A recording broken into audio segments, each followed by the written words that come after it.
Hello and welcome to my final online course presentation. I completed my course on two fourth grade science standards focusing on the solar system. Here are all of the course learning objectives. There are 2 to 4 objectives for each lesson, and I won't read these off since they will be addressed in the lessons. I used the TPACK framework by turning my original lesson plans into Nearpod lessons. Each lesson has videos, polls, open-ended discussions, quizzes, games, and more to promote higher engagement and use of technology. There's either a flip video discussion or Google Classroom discussion for each lesson. Collaboration is promoted in multiple ways throughout the course of all technology chosen for these modules is familiar to students. With that being said, let's take a look at the course. The course will be accessed through students' Google Classrooms.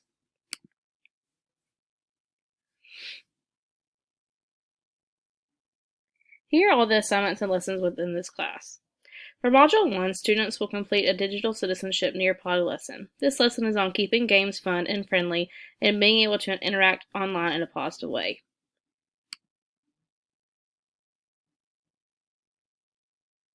It includes videos, a collaboration board, a poll, and a quiz. For Module 2, students will be learning about the planets in our solar system. The lesson objectives are to describe the characteristics of a planet, compare and contrast inner and outer planets, classify the planets, and determine their order from the sun. Each lesson, students are asked a question to gauge their prior knowledge on the subject, like this here. This question asks, what do you know about our solar system and planets already? And then following that, for each lesson, we have vocabulary that is pre-taught, and we go over it before they learn anything from the module. Then I've created a slide that includes a photo lineup of the planets in order, and it shows their size. The next 2 slides shows key information about the inner and outer planets and a video providing more information. And then I explain that students will fill in notes from a slideshow. Students will then be able to drag and drop the solar system in this activity here.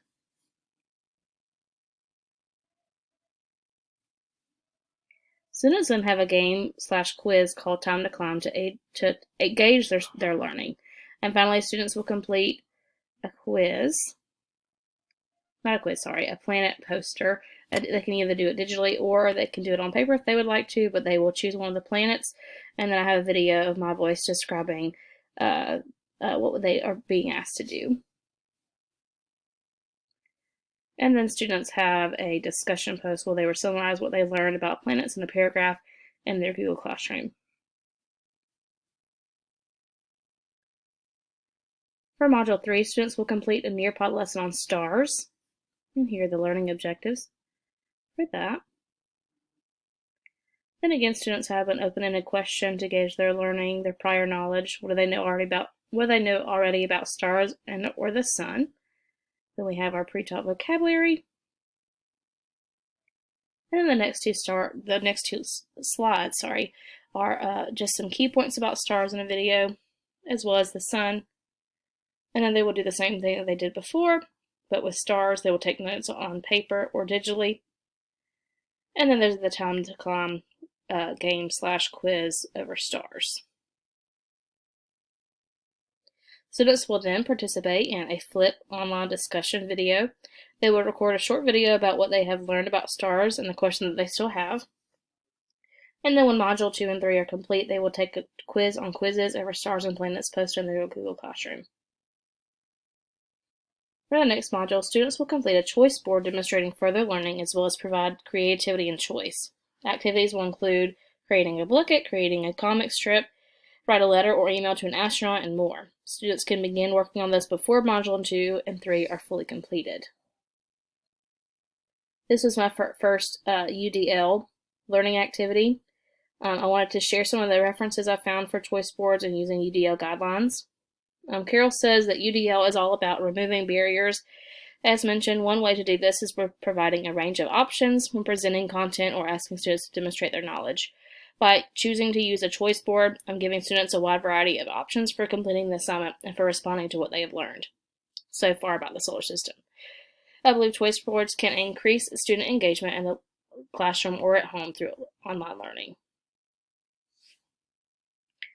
And then Malinsky said, in reference to allowing voice and choice in the classroom, that engagement in the classroom is necessary for students to meet educational goals. To engage in learning, students need intrinsic motivation to encourage them to strive to meet their potential. Okay, and then I also have students will be linked to this rubric that will show what they are needed to do to meet the requirements for the choice board. Moving on to Module 5, students will learn about the Hubble Space Telescope and also about the new James Webb Telescope. Here are the learning objectives for this lesson, and then the pre-taught vocabulary. Students will then participate in a poll.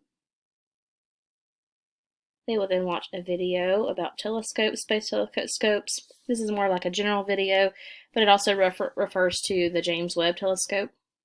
And then students have a slide over the Hubble Space Telescope with some keywords, key points, and a short video. And then they have a choice between watching another video or they can read a book on EPIC. And then finally on this lesson, there's a 3-question short quiz at the end to gauge their learning. After completing this Nearpod lesson, they will participate in a discussion on Google Classroom and do more research on the differences between the two telescopes. That is under Module 5 right here.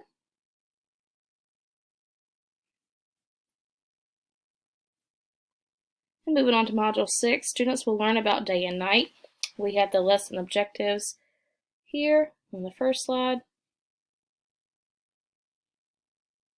We have an open-ended question for students to answer. How long do you think it takes for Earth to rotate on its axis one time? I expect some silly answers, but also some answers that kind of try here. And then we have our pre-taught vocabulary. We have a video over Earth's rotation revolution. This also touches on how our seasons are created or caused, and that could be a potential for our new lesson on Nearpod, and that will also follow day and night. I have a video going over how students are to take the notes from the next slide for a day and night PowerPoint note set. And then at the end, students will create a model. They will watch a short Generation Genius video on how to create a model of day and night, and they will do that. And after they have created their own model, they will, post a video on Flip demonstrating their model, or they can explain it, or both. And then students will go back to their Google Classroom and they will take a Google form over day and night and what they've learned. Lastly, in Module 7,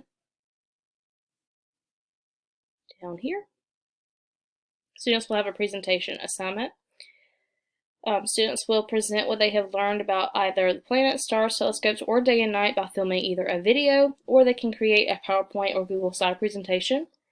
They have the rubric attached for that assignment also to show how they are to be successful in this presentation. Make sure they have their presentation is complete with information. They show understanding of the content they're presenting. Their information is accurate. They show enthusiasm. They speak clearly. And they are creative. And then going back over here to our presentation. As far as accessibility assistive technology plan goes, students will all have their own Chromebook device that has video recording capabilities, as well as the ability for information on their Chromebooks to be read aloud using a Google Chrome extension, and students can also zoom in to make text larger. Students have several means of taking in information through audiovisual and hands-on learning activities. For Myers' 12 Principles of Multimedia Learning, the coherence principle is used by only displaying keywords and images and not using extraneous language or images. Nothing extra is added that will distract the students. Also use the modality principle and use still images, making all the presentations short and where students can go back and watch any videos needed. Use the segmenting principle. I'll also use the pre-training principle by pre-teaching vocabulary.